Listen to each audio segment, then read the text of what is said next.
is it. Good luck. Alright, hello ladies and gentlemen, and welcome to Factual Fridays. Our last Pride edition, because it's the end of June, so we get out of Pride Month. Next month, we're going to go back to doing our 7 Deadly Sins. So, if you have any video footage for what you see that we're going to be going through, please send it. Please show us. We will gladly go through it. So let's see. Today we've got, like I said, it's a lot more of the end of the woke Pride BS agenda. We went and got a baby's first photo done, in the womb again at 20 weeks. So we got some photos for that right here, and then they gave us the gender. Now, daughter of Utton and I don't know it. Guru Wolfboy Productions. He's the one that has all that information, and we're probably at 9 o'clock after this gonna do another live collaborated with him because he's on his way to Grandpa's house right now. He should get there maybe by then. And so he'll reveal, and even to us, because we don't know yet. Yep. So it'll be a reveal to us even on what the baby's gender is. So you won't want to miss that. Now, here's some of this is the 4D, right? This is 4D. This is some of the 4D photos.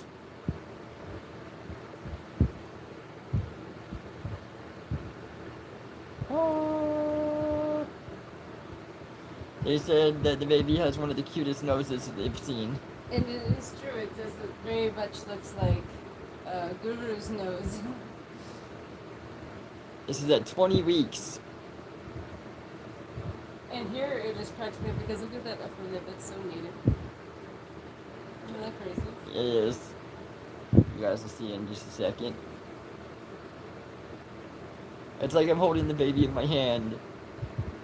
The heartbeat was at 154 throughout the whole thing. They did it twice, at the beginning and then kind of toward the end, and it was at 154. Stayed the same.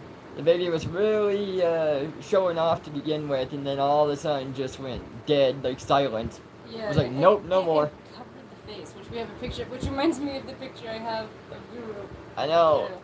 But this is my favorite because look at that profile right there. Here's some black and whites that we have too. This one was her favorite, she said. We got another one up here. You can see the heart on the other side. And something else. I'll touch it. And I apologize for the way this is presented. It's like I wanted to do this vertical, or not vertical, horizontal, and it won't let me. So. Here's the heartbeat, ladies and gentlemen. Awesomeness. Try not to touch anything. So yeah, we have like 30 more pictures and like 2 and a videos. Video of the whole thing. Yeah, 2 videos, I guess, and so Guru has all of that too. So the next couple of weeks we'll be sharing more of that and stuff like that. Like I said, we haven't seen any of that because the gender reveals within that. Yeah. So we have not seen the video. We did it last night. It was a really awesome experience. Shout out to Grandpa for taking us. Yep. And paying for it, And paying for it, yes, he paid for the package. That was really cool.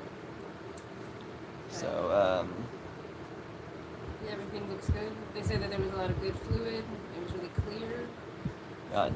They first asked her, like, do you drink a lot of water? It's like, yes. It shows. Yeah, we have simple lifestyles. Yep. See, ladies and gentlemen, drinking water is like the #1 thing. They're keeping your body healthy.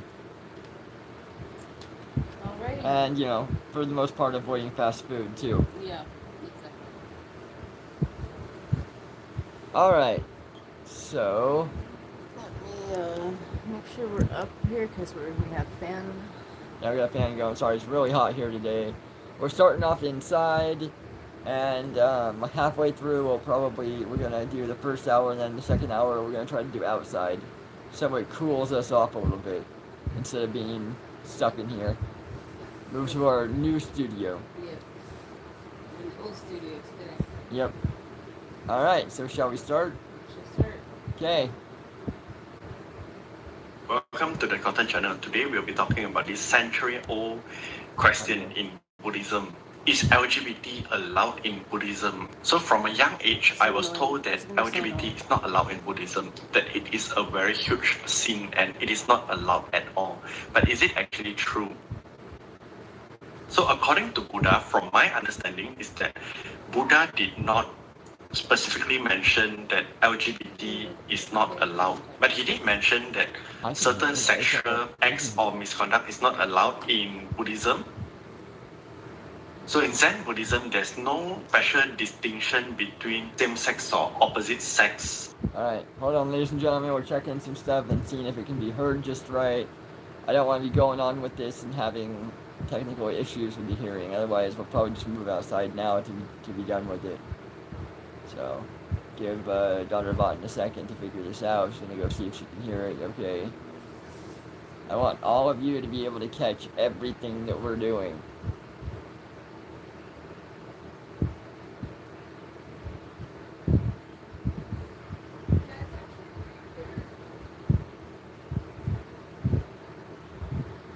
It is?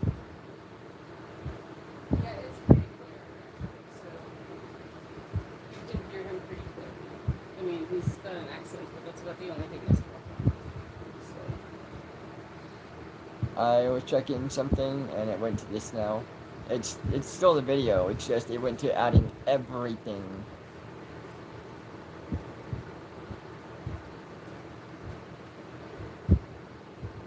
Oh, now we're gonna do this? Yay! We got it working again. Alright. See, that's better. Yeah. Alright, so you can hear it just fine? Yeah. Alright, that's all that I care about. Yeah. I don't want my fans missing anything. Kind of relationship. Instead, the focus is not to harm, not to exploit, and to Restart it. Yeah. about this century-old question in Buddhism. Is LGBT allowed in Buddhism? So from a young age, I was told that LGBT is not allowed in Buddhism, that it is a very huge sin and it is not allowed at all. But is it actually true?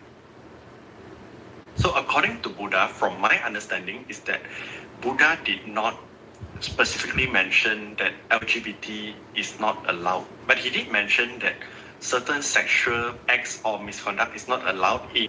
From what I can say to that, though, is that the LGBTQ was not thought about, so you're not going to hear any mention. Yeah. They had same-sex relationships and everything. It was either avoided, very rare, swept under the rug. It was just like they would celebrate a community of people. Yes. Although in Greece they did have like the Isle of Lesbos and stuff. Yeah. It was like a whole community. But that was a different part of the world and a little bit later on. So yeah, I mean most ancient cultures just didn't really think of it because it wasn't there. It was rare. You know, it wasn't a community. Exactly. Like I've talked about a lot of times. I mean, the whole point of the reproductive system for the average person is to procreate. Why humans started thinking, well, you know, I get pleasure out of it, so I'm going to use that pleasure. That's a whole nother story. That goes against everything that it is. Regardless of your gay, straight, whatever, doing it that way goes against it. One of the biggest things that they like to bring up is, well, this happens in nature. You know, you do see it in nature, and that is true. And again, it's rare. But as humans with a pineal gland and the purpose to spiritually be better than the rest of the animals, Exactly. as we're supposed to be, as we're supposed to be shepherds, and we're supposed to lead by example, and we're supposed to like have a higher, more elevated sense of thinking, why then just drop yourself back to that lower caste of, well, it's just completely natural. In nature, you will see pedophilia, and you'll see rape, Yes. and you'll see murder, and all of those things as well. So Are would you that be saying, natural? Is that okay? Is that just a natural thing? You should just indulge in that as well? You know? Do you have an answer? I don't know. No, I think it's your parent. Yeah, that's what I was thinking. But yeah, exactly though. I mean, that's exactly what it is. And it's like, you know, there's very few animals that have the same pleasure sense Right. that we do. For the most part, again, that's for reproduction. And I was gonna say, a lot of the gay animals that I've known, it's like they don't really hump each other either. They just prefer the company of that particular individual. A lot of lions and cats that we saw. Cats Yes, are that's the big infamous one. for that, for sure. Mutual grooming. they have observed this in just about, I would say, I can't say just about every species, but a good number of species, except wolves, which I kind of blew my mind because for sure I've seen dogs engage in this, but it's really hard. I haven't found anything yet about a study of like gay homosexual tendencies within a wolf pack. See? So it's like, I don't know, but either way, as humans, you're supposed to rise above that, rise above your base instincts, and be like, yeah, no, this isn't right. Yes, damn right. Yeah, you're supposed to. So this is the Buddhist spirit. This is Buddhist outtake. We have another guy after this one that just Bugging me. it bugs us. I mean, he says he's a Buddhist monk, but just listening to him, yeah. In Buddhism. So in Zen Buddhism, there's no special distinction between same-sex or opposite-sex kind of relationship. Instead, the focus is not to harm, not to exploit, and to get consent from each other when you are performing whatever you are performing. So I came across this very interesting monk. He is called Venerable Tridao.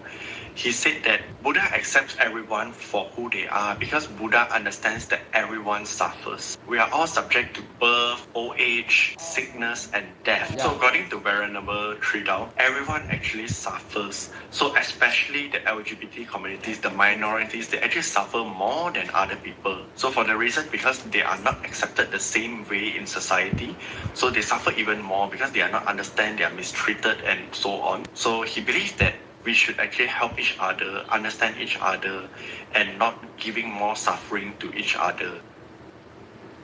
So I actually came across this talk from the Dalai Lama from Tibet. He said that according to Buddhism, certain sexual misconduct is not allowed, sexual acts is not allowed, and it is totally wrong to do those sexual misconduct. So for example, child marriage, those things, force, those things, and whatnot, all those violent acts. So these are not allowed because it is also against human right. Like if you do not get consent from the people, right? So it's like it's not correct to do that. So he thinks that if a country allows it, go ahead.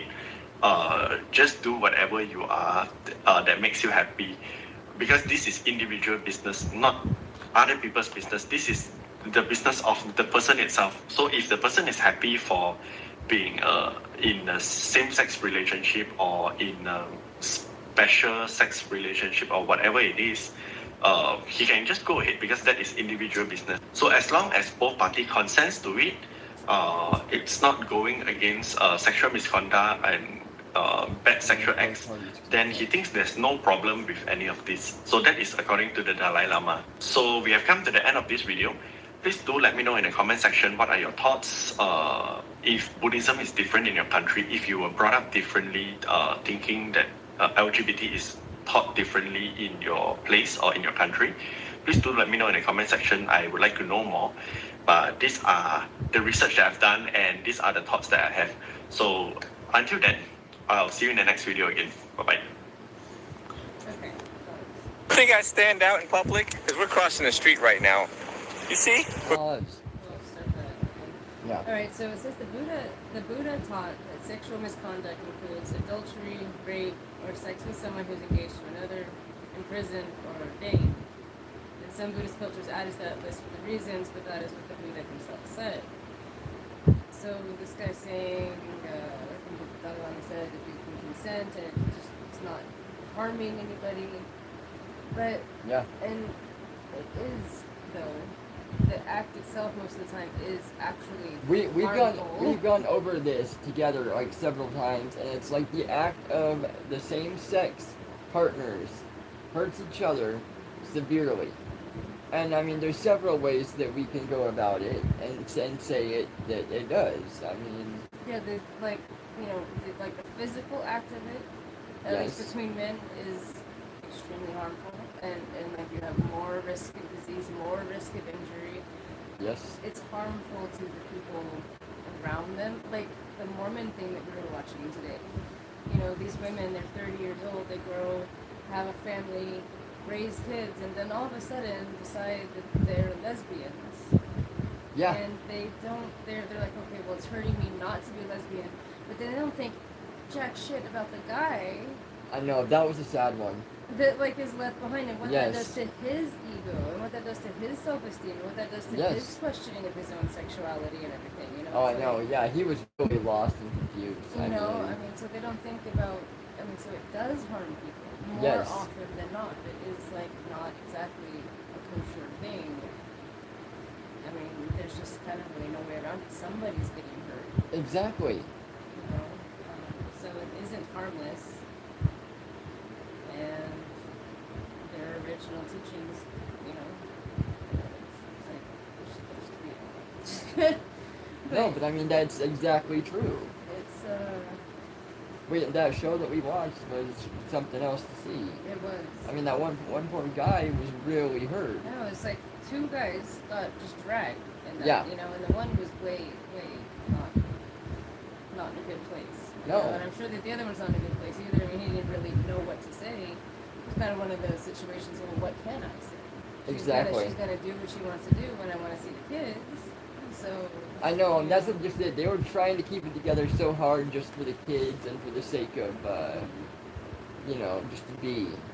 But I couldn't have any sympathy for these women that were crying and saying, it's like, oh my God, you know, you don't know what it was like. You don't know what it was like. I mean, Exactly. you really stepped all over somebody else for your own really pain. Yes. And it's like, that's so not right. I'm like, it sucks that you're in that situation. I'm just sad that you didn't realize this sooner so that nobody else had to, like, deal with your turbulence. But you're there now. You did take a vow. You did make a commitment. How can you, like, back out of that and hurt somebody Exactly. in pursuit of your own pleasures? You should be able to. And like I said, it's not likely to last because the divorce rate for lesbians is what, 72%? Oh my God, yeah, we just saw On that. It average was like around 70, 70%, yeah, 75 or something. And so like 1.5 times higher than a heterosexual normative union. Yeah. And that's crazy. Because It we already is. have like a 49 or 50% divorce rate. I know, this culture has gone such the opposite way than it needs to. Yeah. And, you know, they again, like, they bring up nature and they bring up history. And they're like, oh, well, the Romans did it.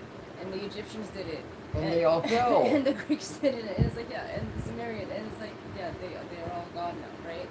They didn't work. Like the Roman Republic, its political crap is extended beyond that. But the society itself, the cities and everything, it's all gone. Exactly. You know? It didn't last. No, it didn't. You know, I mean, that's just the problem. Alright.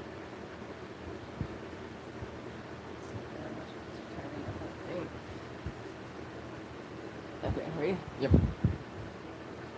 Stand out in public because we're crossing the street right now. You see? We're crossing the street right now. So why this umbrella all of a sudden, right? Why in public? Why? Look, Steven's back there. This is my bold statement to all of you around the world. Let me take off my glasses. My bold statement of how I stand up for LGBTQIA plus community. You see this? How do you miss this in the streets of Florida? You want to find me? Look for the umbrella. You want to find me? Look for the orange. You know what? You all be gay, be bi, be transgender, be whatever you want. Right, Austin? You tell them. That's right. You tell them. That's right. You be gay, you say gay, you do whatever you want because Buddhism stand right behind you. And I stand right behind you. All of you supporting. So, parents, love your children. Accept them. They're going to need it in a very unforgiving world. Okay, he cannot speak for all Buddhists because most of them will not stand behind them for the fact that it goes against the teachings. I said, I don't know if it's so much it's not even so much their teachings, like I said, it's like they have really kind of loose interpretation of what sexual misconduct is. Yeah. But there is definitely a divide between the old school and the new school mentality Yeah. regarding that. But the main principle, from what I understood in Buddhism, and this is what I have a problem with this guy, on top of calling himself a monk and then coming out and doing this. I know. But apparently they've been doing that, so I can't say anything about that either. Is the fact that, like, they preach detachment from material things. Yes. They say if you want to avoid suffering, to detach yourself from that thing. And all he's doing is promoting them to continue doing stuff that's bringing them suffering. Exactly. So how can you be trying to fight suffering by telling them to continue doing something that makes them suffer. I don't know. That was the whole main premise of Buddhism, is detachment. It is. And the fact that everything is temporary. It doesn't really matter. Exactly. So, I mean, why go on promoting stuff like this Right. when it doesn't matter in the end? And then they're right that they say that Buddha won't judge them. It's not like a Christ-like situation. Buddha won't judge them, but they are still going to be weighed heavily against their karma Yes. to find out what kind of life they're going to have next time. It's like, so what? Do you want to come back as a blade of grass? You know? I can see that too. I mean, they're supposed to promote service. Yes. They're supposed to promote a well-being, and none of those things are being promoted in this. No, it's Like I not. said, for me, it's a big divide between homosexuality and pride. You know, the way that they display the homosexuality. Yes, that is where everything is. The act of homosexuality is not a sin. It's not, it's not bad. People can be gay, and still get into the definition of what heaven is, or this or that. But it's the acts, it's the acts that come with being gay. It's the acts of the sexual acts. It's, it's all that. Yeah, I mean, you can love somebody of the same sex, and you can live with them maybe, and like create a life together. But as soon as you break that barrier, it's like Exactly. You're going kind of against God's will or the universe's will or karma's will. It's just kind of just jives against it, even if it's just a little bit. It's like you're still kind of going against the grain of the way the flow of nature. The universe is supposed to be. Yep. You are. Poison. What's up? Alright, let's see what he has to say. So have fun, just like the rest of these folks right here. And I'm gonna go spread the message of peace around the city. Hello to all of you. Happy Pride Month. Stan is a real skeleton for all of you who have been following me for a while. For Pride Month, they put the LGBTQIA plus flag here. So, let us reflect on Pride. And the teachings today is, I don't know, maybe I should repeat what I said before, which is, who's going to love you then when there's no flesh on your bones? Teachings of the Buddha. Anyways, happy Pride. Go out, enjoy, get your suntan. May you all be well, be happy, be free, always be healthy. Take care. Namo Buddhaya, Namo Dhammaya, Namo Sankhaya. Earlier today, I had a unofficial, off-the-record interview with a student overseas in Southeast Asia. And the student wanted to ask about Buddhism and LGBTQIA+.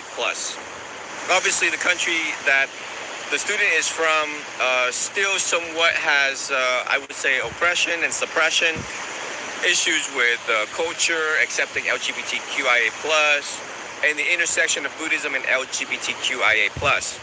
And that also includes transgender in the gay, straight, lesbian, bisexual alliance arena. So I wanted to give a broad talk about this. Every day in our society, in our world, people change. And people find out things about themselves.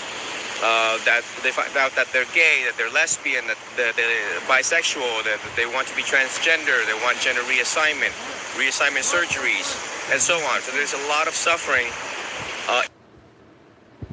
The desire is the root of all suffering. Yes, it is. And I learned this by both a Rinpoche and a Buddhist teacher when I was doing those meditations. Yeah. Yeah, it was like that's my thing. It's like my mantra, I have no desires. I am blessed to have what I have. Exactly, yes. Because no matter what it is, wanting and desire is the root of all suffering. Oh, it is. That's for sure. Yes. If you just stop and be grateful for what you have been given, then you will not have suffering. It's like, so it's like he said want, like 4 times. They want this, they want that, but do they need that? Yeah, do they need it? Do they need it? That is the biggest question, ladies and gentlemen, that you need to ask yourself. Wanting will get you nowhere. Do you need this? Do you, is it vital to your life? And does it benefit not only yourself, but somebody else? You know, I mean, it's such a selfish thing, to me, the LGBT movement. It's so selfish. because it's just about like getting what I want. You know? Exactly. And then when they get what they want, they just continue talking about that thing and trying to convince everybody that they're happier now. Yep. And they don't really do anything. They don't just like move on with their No. life. They don't. They just. They don't learn from it. Still their identity.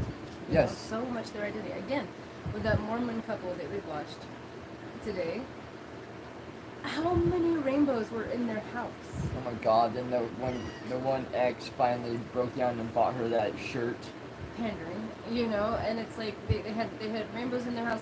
Every single shot that they were in there, one of them at least was wearing a rainbow. And then the kids were The decked kids out were in decked out in rainbows and stuff. So it's like that to me that jives. I mean, we're not Buddhists, the same as we're not Christians, but it seems like it would jive completely against that because Yes, they're making some outside thing all about their identity.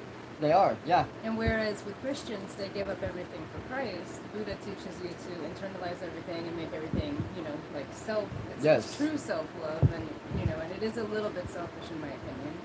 But it's like you're still not supposed to have like this huge outspoken identity. Yes. That's why the Buddhist monks have shaved heads, and that's why they all wear the same clothes. Yes, and I mean this kid It is. bugs me.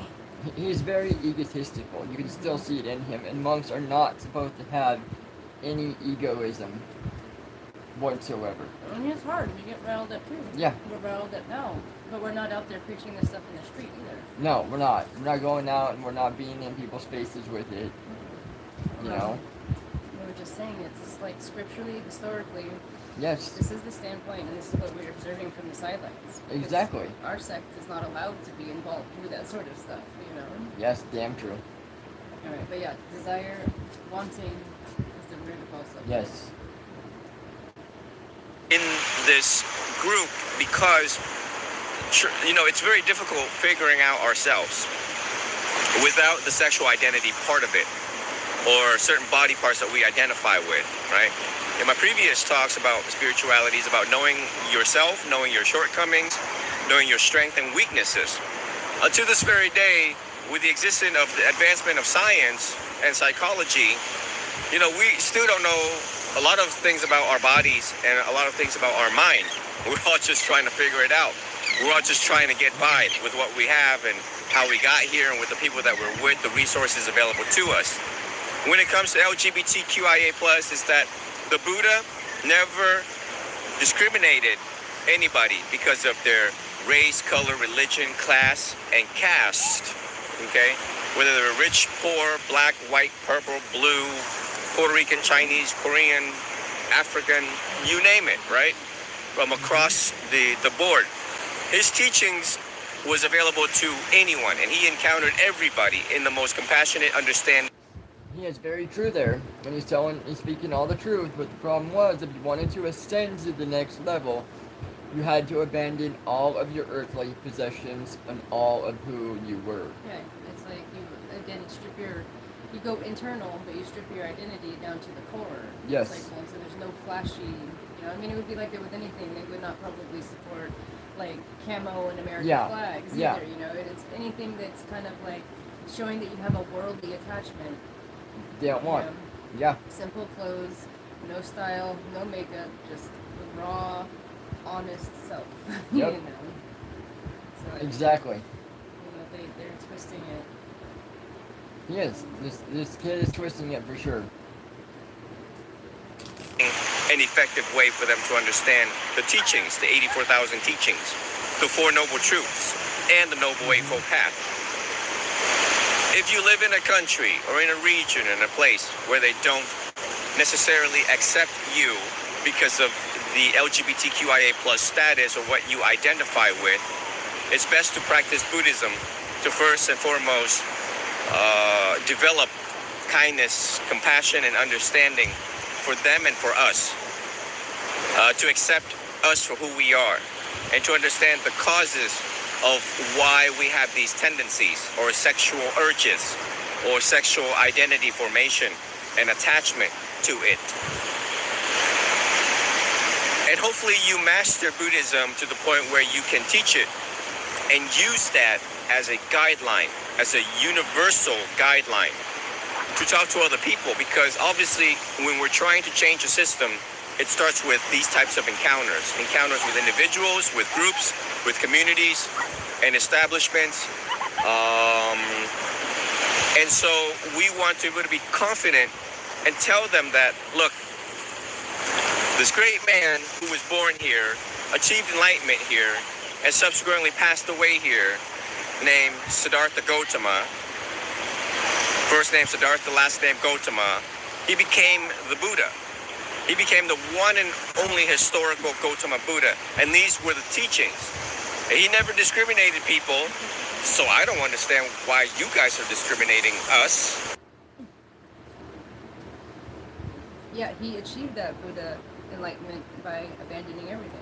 Yes. You know, by stripping identity, and of course he didn't discriminate, but he ascended by not assigning himself any sort of alignment. I mean, Yeah. I think he was also celibate, right? I mean, there was like no marriage or... Yeah, I do believe so. It's kind of like if anybody has watched Avatar: The Last Airbender, with who was it, Korra, right? Yeah. The one guy, Zahir? Zahir, Yeah. and how he ascended. Yeah, and what he had to lose to do. Yeah, he had to get rid of even his girlfriend for that. And He so, didn't get rid of her, she got killed. yeah, she got killed, but I mean, it still had to be gotten rid of in And then his he was life. able to fly, you know. Yeah, and then he could fly and pretty much do anything that you wanted. I mean, it's just the way it goes. In order to do that stuff, you have to lose. Yeah, so if this guy's gonna sit there and say, well, we should be Buddha-like, because that's the whole point, is to be Buddha-like, Yeah, then you can't have an attachment. no, you So can't. it's like, how can you promote both things? It's really two-faced. It's very two-faced. And now he's getting kind of uppity with everybody. It's kind of interesting. Yeah, and he talks about how, yeah, I'll get in people's faces that want to talk bad about that. Well, as a monk, you cannot do that. You have to be the peace in the That you world. wanna see. Yeah. So that's just the way it goes. So therefore he cannot be a monk, you know, by what he shows us. The LGBTQIA+, right? And then it serves as a guideline. It serves as somewhat of like a law book, you know, like when lawyers object and they have rules. There's rules for evidence. There's rules for objection. There's rules for all these things. And I came from a law and medicine background. But it's like, well, you want to win this argument. How are you going? What basis do you have upon this argument? So we use philosophy and the teachings of the Buddha, who went forth and first 2,567 years ago as basis for such argument of the subject of acceptance, you know? And then you also use the first noble truth in your argument, which is life is already hard as it is. All of us are subject to suffering. Birth, old age, disease, decay, and subsequent death. Did you think I wanted to be born gay? Did you think I wanted to be born lesbian?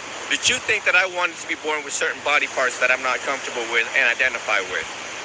So we use these types of questionings to help the other person on the other side of the table think about the word suffering and the first noble truth, right? Then, of course, wherever region that you're at, there's always going to be leadership and politics.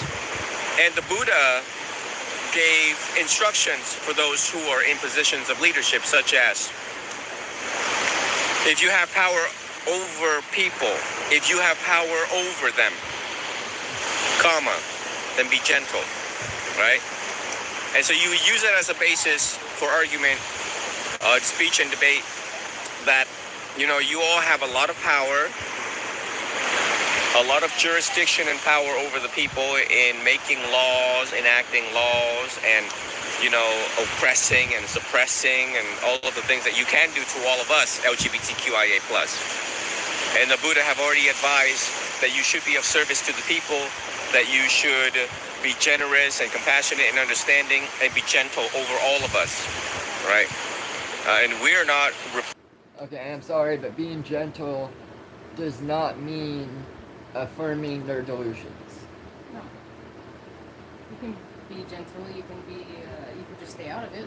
Yeah. You know, or you can... And that's what a true monk should do.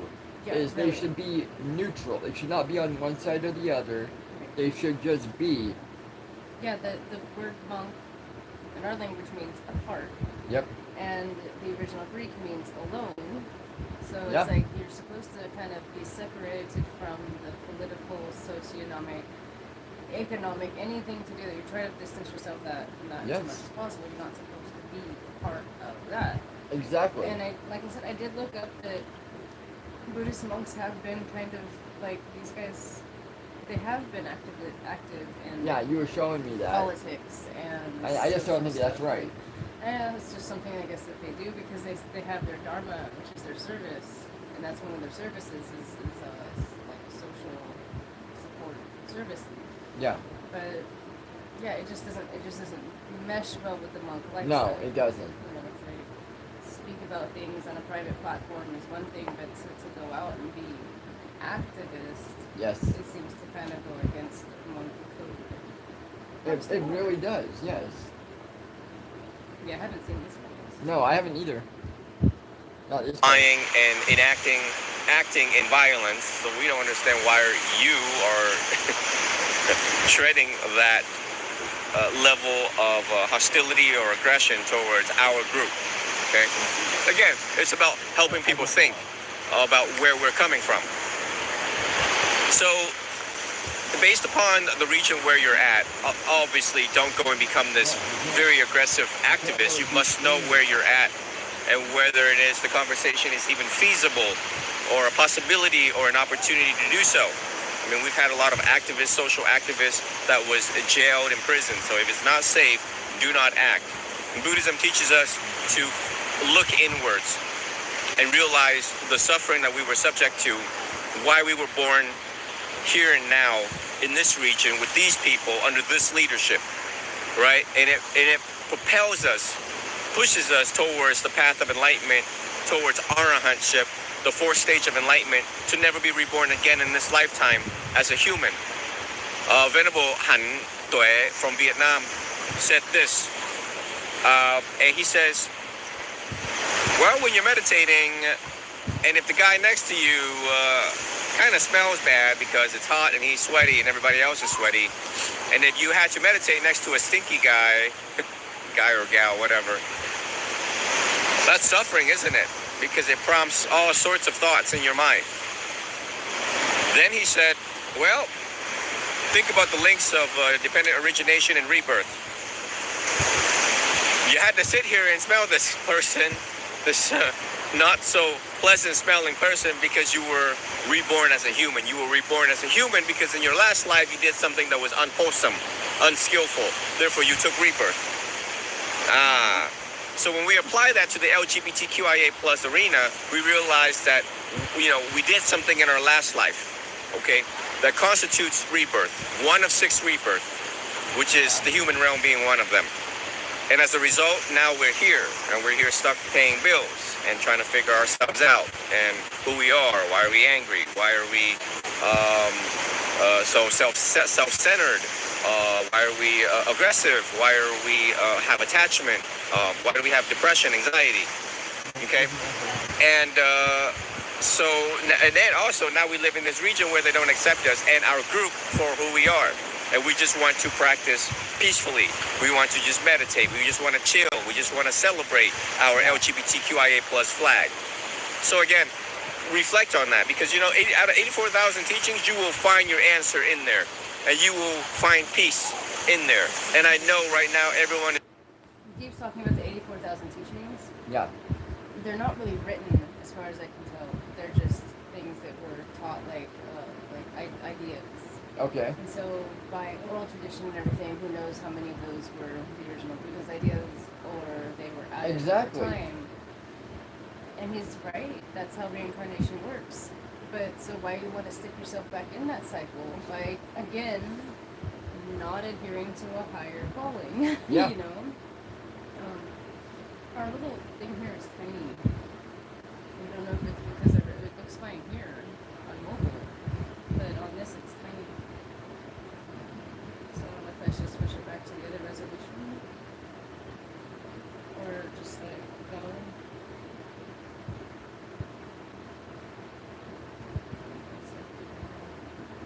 Go back towards the beginning. Well, the back of the beginning is like this. Now it's tiny. All right, I'm gonna swap it back. Let me see if I can.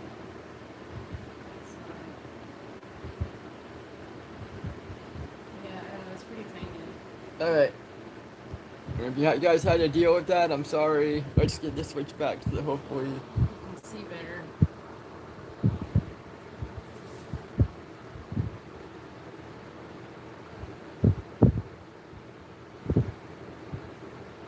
Yeah, that's better. All right. Trying to just get by and figure ourselves out in our bodies and our tendencies and inclinations to our sexuality, our relationships with people. But I promise I will always be here to help all of you through this process in this very short lifetime that we have together. So it's coming up to 10 minutes on the TikTok, and I just wanted to wish all of you well. May you all be well, be happy, be free. May you be healed and be a significant source of healing for other people. I hope that you adopt Theravadan Buddhism as the source of healing for you and the answer to all of your questions, burning questions that you have in the days of yesterdays. May you all be well, be happy, be free, and always be healthy. Sadhu, sadhu, sadhu.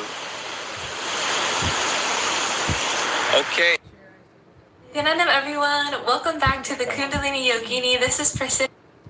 Okay, so that was Buddhism, and unfortunately, I had a whole bunch of screenshots about this. There was somebody in the comments who went and just like made this huge comment, like refuting all the things that she says and how it jives against the original teachings. So the last one was Buddhism. This is Hinduism. All right. So this is the other part of Indian culture. Yeah. Because Buddhism kind of sprung from Hinduism, but then it went its own way. But they kind of have the same root. All right. Let's dive into this and see what it's about. I think so. Thank you so much for all of you guys tuning in, and happy Pride Month.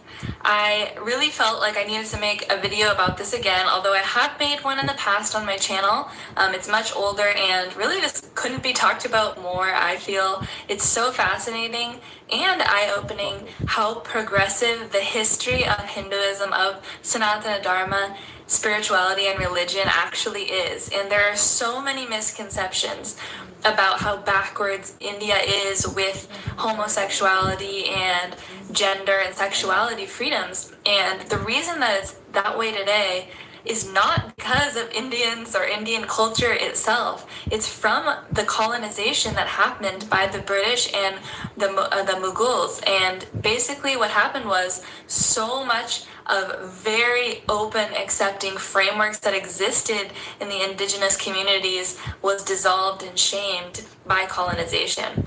So I'm going to share with you guys some examples from Hinduism of gender, transgender, bisexuality, and homosexuality accepted and made mainstream via the scriptures and culture of Hinduism.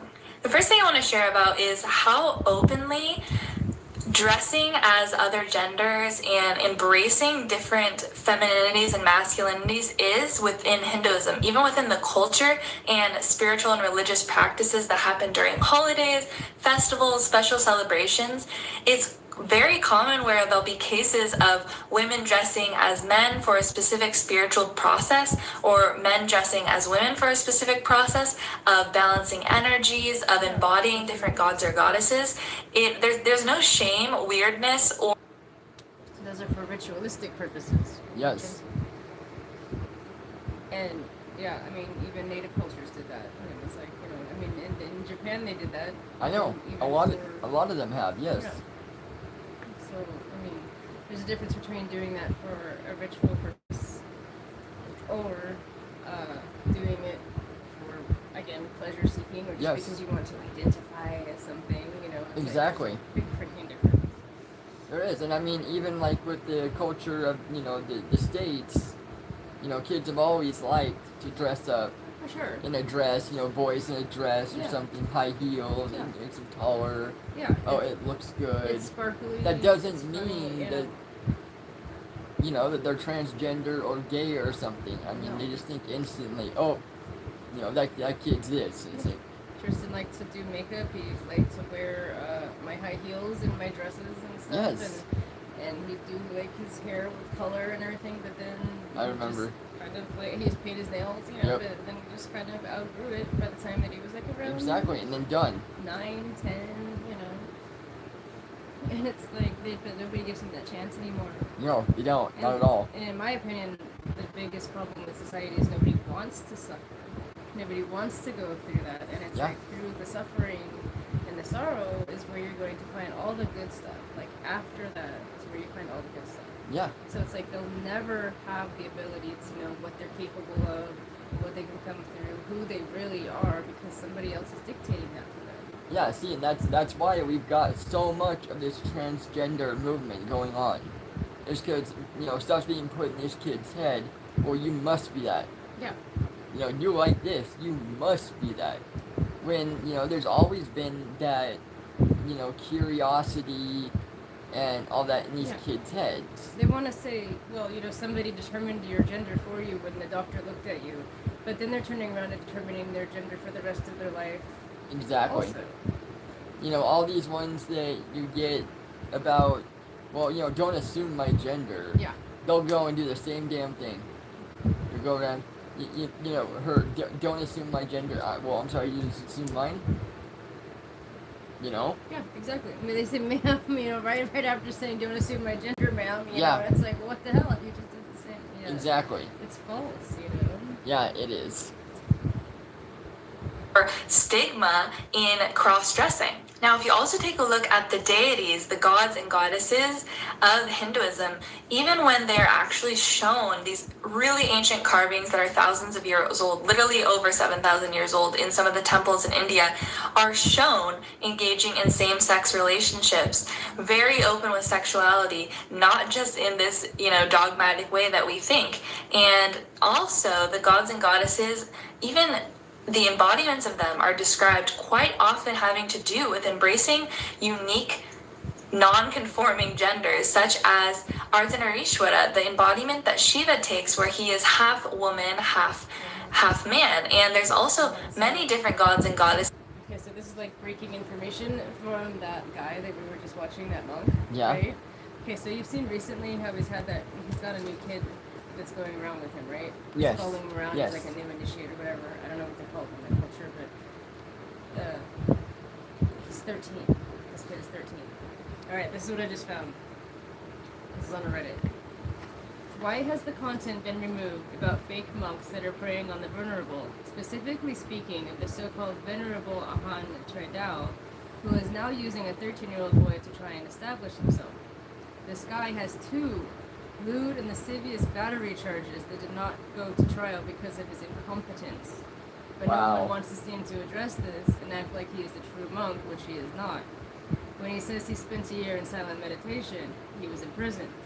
If he counsels people in suicide and marriage with no credentials, if everyone thinks that he is a great monk, then he is competent to stand trial for his 5 felonies.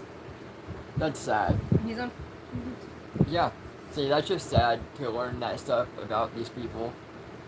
You know, they're trying to show, like, oh, I'm better than everybody because, you know, I've got this.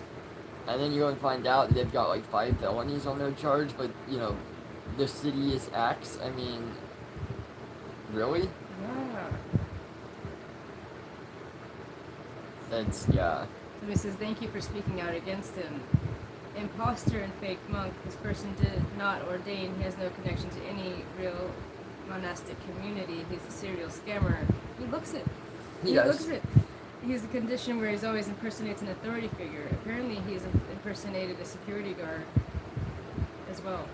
Nurses, police officers, security guards, and now a Buddhist monk. If you examine his TikToks, you can see he made a school for teens where they join him in his parents' office and he gives them life coaching. It's called the Tridao School of Life. Number 2, sex and criminal a danger to teens. Paul is not a person or a monk. If someone was a real monk, he is not. Has a criminal Wow. charge. It's not our business. People change all the time. You would be surprised how many bad people become great Buddhists or monastics. It's part of our path. I mean, we had our darkness as well. Yeah, we did. And here we are. You know? And we've overcome it, you know? Normally, I would have always had good faith in ex-convicts, but this person is a serial liar and shows not a single hint of turning away from a life of crime. He's continuing to lie and scam people, therefore making it reasonable to find his connection to teenagers. Very suspicious considering he was charged with sexual lewdness with a teen. He buys them gifts and ordains them. You can find proof of this all over Instagram and TikTok. I genuinely believe something bad can be happening. He coaches random teens. At first I couldn't believe it. I thought maybe they were his nephews or something. But no, he travels around finding teens from his school of life. Wow. Scamming people and hoarding trinkets. Trinkets sometimes. He asks for money from his followers and spends the money on things. Oh, you saw that!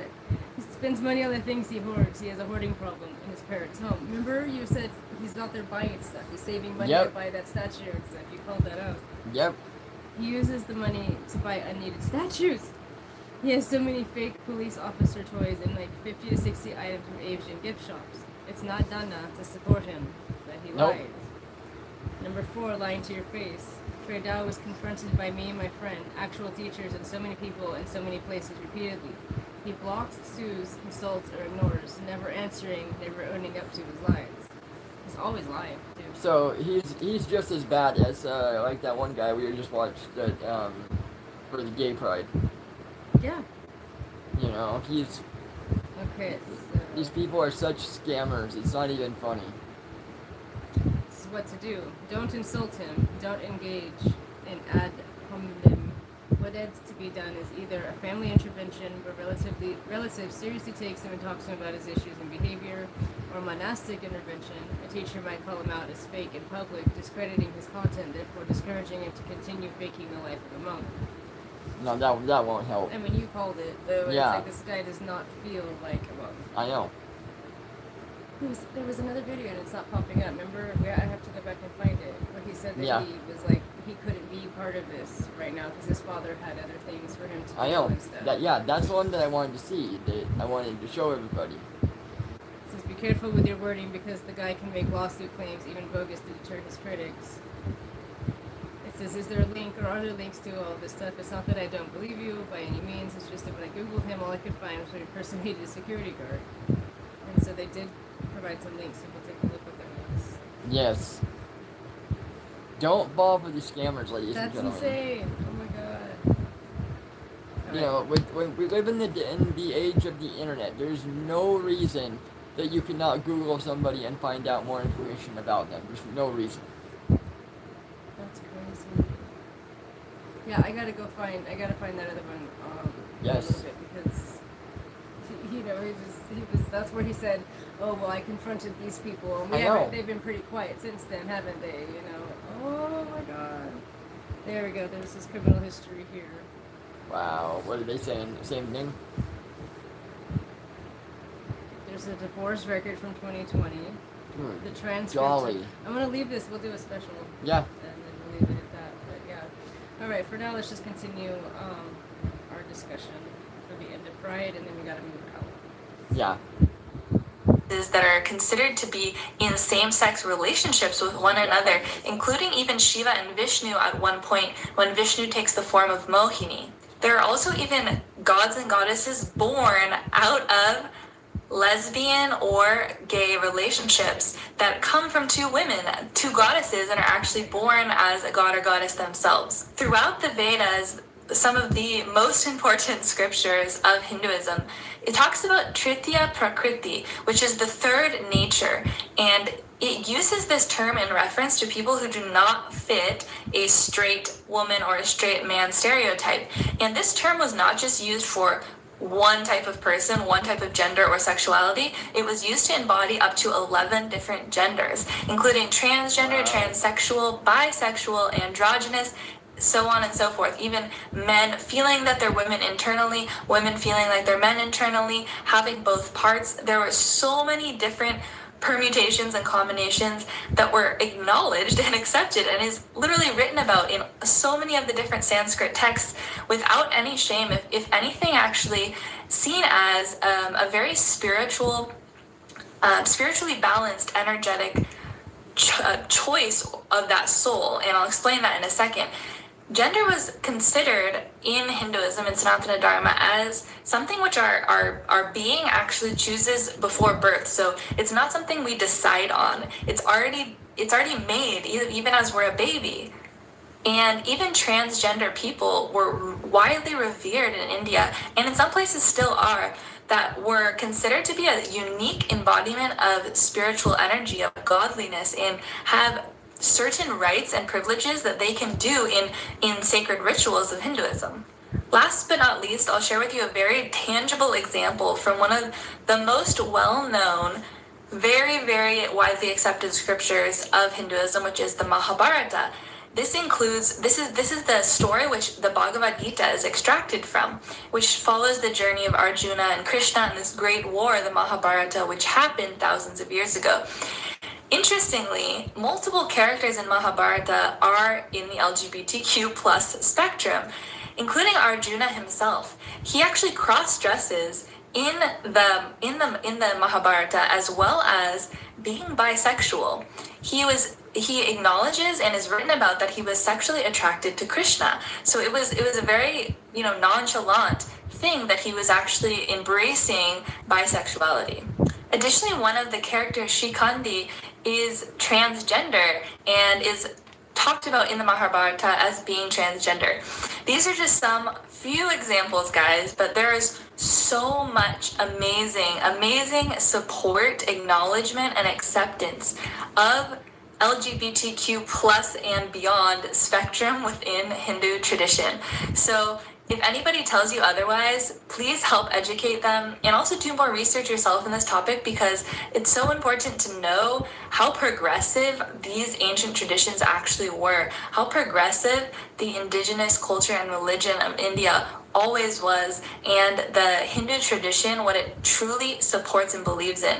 If there's some modernization or misinterpretation that's happening now, we need to be the ones to correct it, because Hinduism is an extremely accepting, loving, open religion and spiritual path, and everybody needs to know it, because there's so much love and acceptance waiting to be given to the whole community at large, and empowerment we can give to one another and all of the people that have felt oppressed for so long in the LGBTQ plus communities worldwide. So just wanted to share this with you guys today. I hope it was interesting for you. And please, again, do some research on this yourselves. It's really fascinating and really cool to see.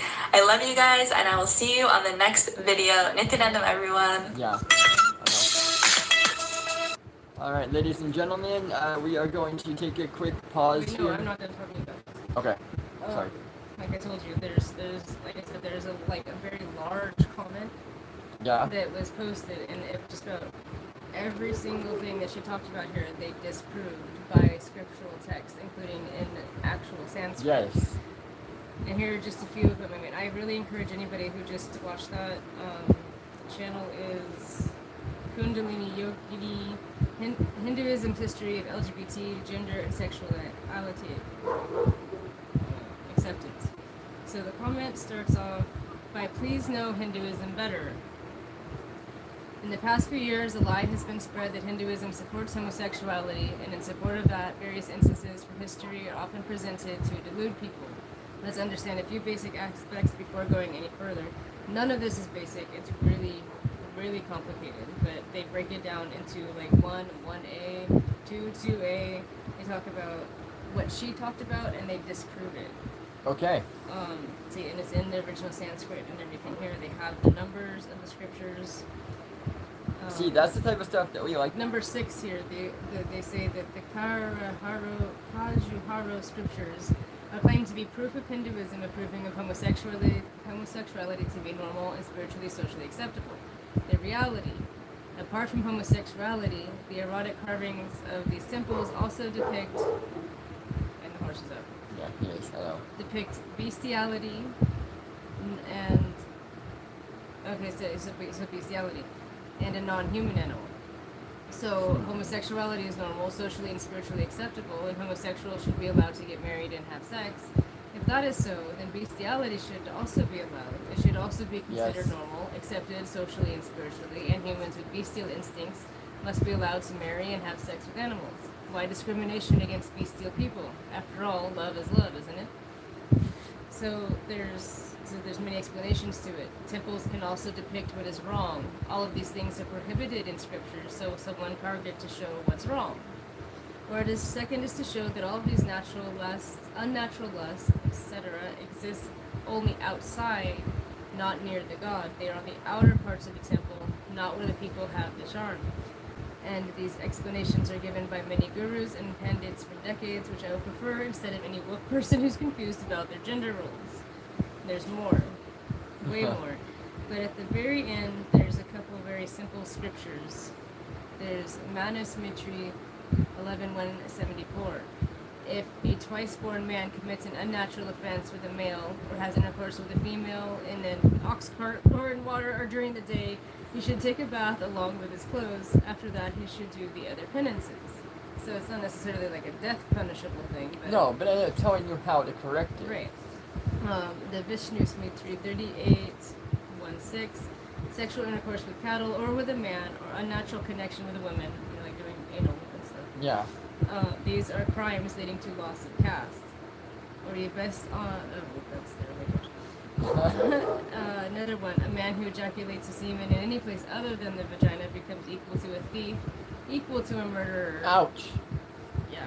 So no masturbation either, Yeah, or the other way. Yep. If a maiden pollutes another maiden, her fine shall be 200. She shall also pay the double of her nuptial fee, and she shall receive 10 strikes by a rod.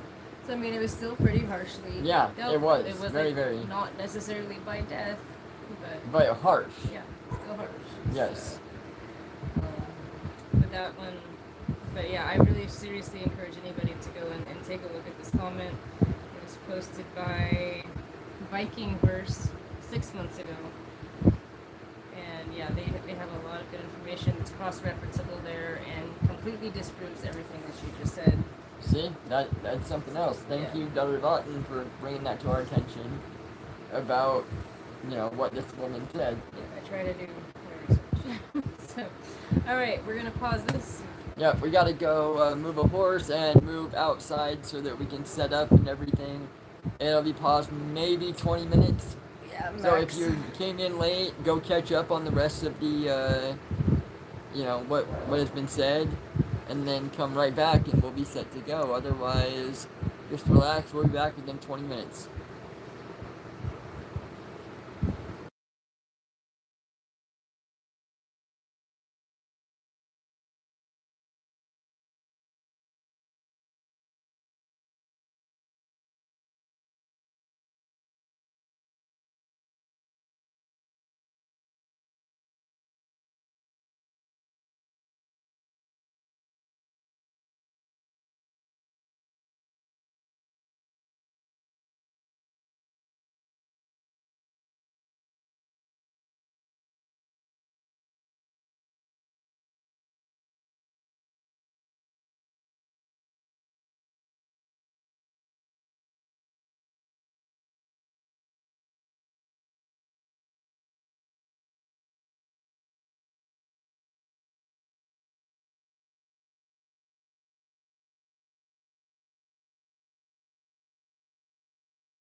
Yeah, go. And there you go. Wait We've for. switched locations. Hello, ladies and gentlemen, and welcome back. We have switched locations, and it was about, like I said, 20 minutes. To get ready. So, horses put away. We got the yard back with our spot. So, we're going to resume and continue going through some stuff.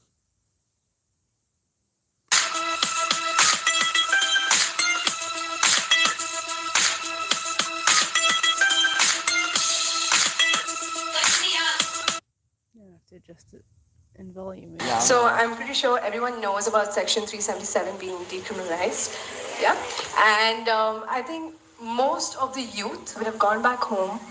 We're very happy about this. And we talk to our parents and people from the, older generation, right? So when we discuss something like this with our older generation, they said, we are not going to debate with you as such. We're not going to impose our perspectives on you. But this is not accepted in our religion. So just want to know your perspective on, the LGBT community or homosexuality as such with religion.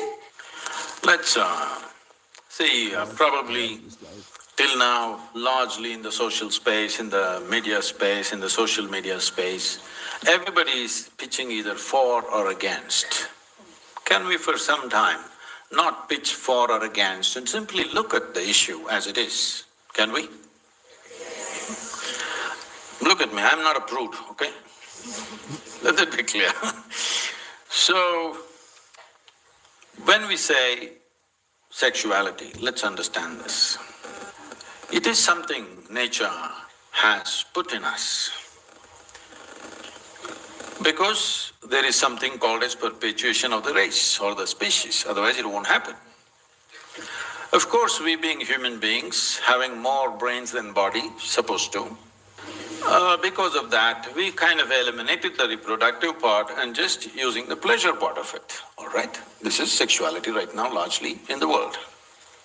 But essentially, this pleasure also is come into the sexuality process because otherwise, well, if there was no pleasure to it, maybe we wouldn't be born, you and me. Our present parents would not have gone into it if there was no pleasure at all attached. Yes or no? So we are here because of that. So there is no denying it or putting it under the carpet, that's not the thing. But somebody has a certain kind of sexual preference, which has got nothing to do with the reproductive process as such. It is their personal preference, because every individual has the right to do whatever the hell they want to do with their body, because it's their body. But if it is something harmful, you're going to cut your nose off or you're going to cut something else off, then maybe we will… Okay, now you had talked on one of your latest videos, and I don't know if that's the one that we have, about, the way that you feel about the your body, your choice. That was the one before, right? It was the one before that. Yeah. Okay. Yeah, you had talked about that. Now, I loved your perspective on it. How did it go? About like leasing a car. Yeah. Yeah, it's like you can.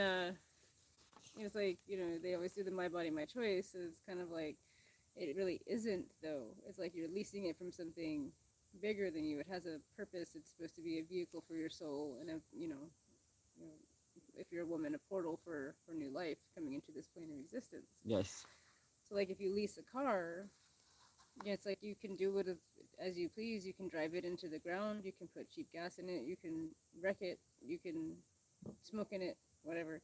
But the dealership that you return to is not gonna like that. Inevitably you have to return it to the dealership. And the dealership, even if you have like insurance to cover all that stuff, that kind of like covers like what the Christians say about their sin in Christ. It's like that's like their insurance policy. Well, you're still going to get some serious side eye and judgment, and you're probably not going to get the opportunity to either do it again or be rewarded for it for sure. You're not going to get anything extra. So it's like the my body, my choice thing. It's like it really isn't your body though. Exactly. But, again, the people that say that are typically atheists or whatever, so they don't particularly believe in a higher power, so to them it literally is their body. But I just don't believe that. You know? Well, exactly. Yeah. See, that was perfect. And did you say that Guru's at Dad's house? I know he's in the chat. Guru's in the chat. What up, Guru? So you're at Grandpa's, right? I don't know why you're yelling now. I don't know. It's the same distance away. So when we finish here, we're gonna do the. I don't know. Let's find out.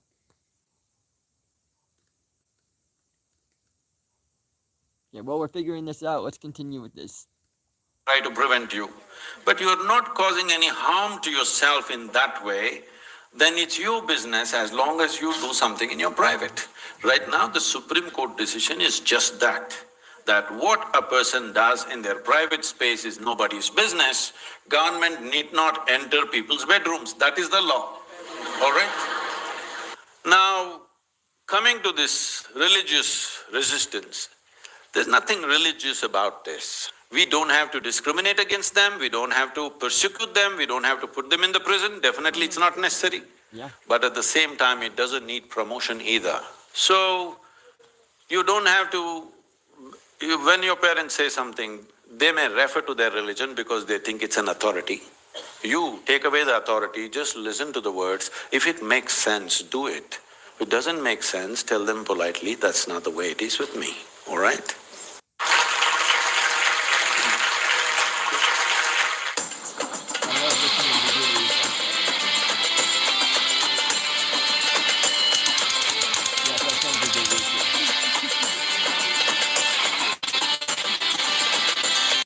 Alright, so have we heard back from him? Nope. So you can continue. Okay.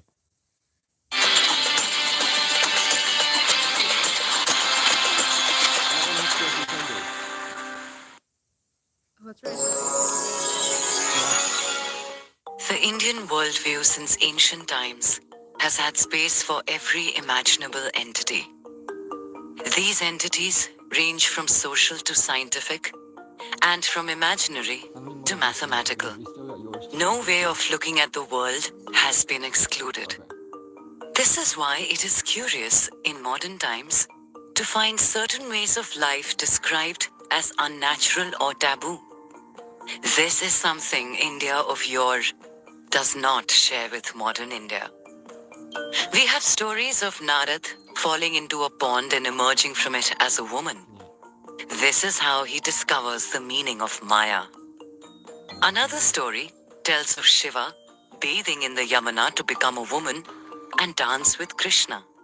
In Ahmedabad, there is a temple belonging to Bahuchara, a goddess who rides the rooster. Yeah, I did. It is said that there was a pond here that could turn women into men. Those who seek a male child still visit this dried up pond and seek blessings from Hijras, men who have chosen to dress like women. A ritual held every year in Pondicherry remembers the marriage of Arjuna's son, Arvan, who was going to be sacrificed for the sake of victory in the Mahabharat war. Krishna turned into a woman called Mohini and married him. She even wailed for him when he was sacrificed.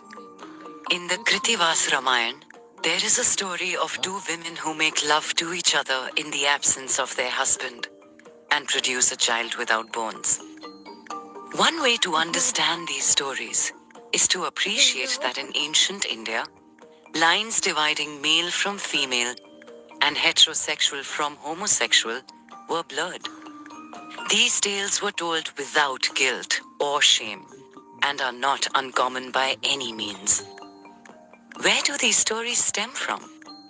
Perhaps they have their roots in Indian metaphysics. In a world where all manifestations of the divine are said to exist, there is space not only for men and women, but also for men with a woman's heart, and women with a man's needs. Masculinity and femininity are only labels that are applied to bodies being occupied by eternal souls. The Hindu view of the world has always been friendly towards different ways of being and seeing. In the Bhagavad Gita, Krishna tells Arjuna not to be arrogant. He tells him that there is much more to this universe than the human mind can fathom. Though the human mind creates boundaries, reality is diverse and can contain everything. This is the point being made by Hindu temples when they juxtapose beautiful apsaras with blood. So this is kind of going on about the same thing that the First Lady was going on about. Yes. So I would just recommend that you go back to that comment that I mentioned and check out those scriptural sources that disprove a lot of these stories. Okay, so how do I get there? No, I was just telling people to do Oh, that. okay, people. Yeah, because otherwise you'll have to get into the comments. Yeah, and that's a pain in the butt. Yeah.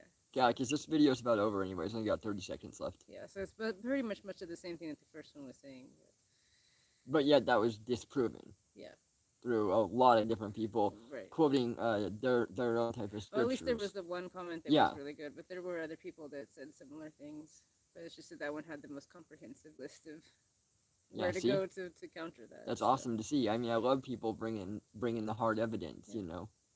So it pretty much just seems to be that it's all progressive. Anything that's, you know. Yeah, that's what I've tended to see, is that it's always come in on the newer. It's because somebody became something, you know, wanted a different title, but wanted a reason to be that. Yeah.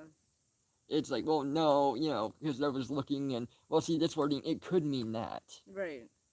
Okay, but that's not how they had it said. Pretty much, yeah, just to justify what they. Yes. Yeah, what's going on with them or a friend or a family member or whatever, you know. Yeah.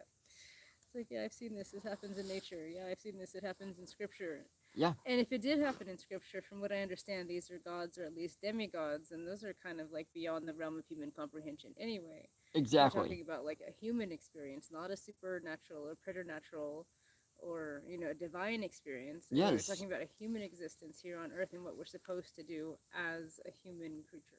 Exactly. He isn't answering, so I guess I'll have to get it afterwards. Well, yeah, we've got your video, so it's a 20-minute video. Okay. So. Or we can, yeah, I mean, if you can't make it into that, we'll just talk. What is often overlooked and ignored by scholars and authors who have might written. not make it, so. Oh, we've still got more.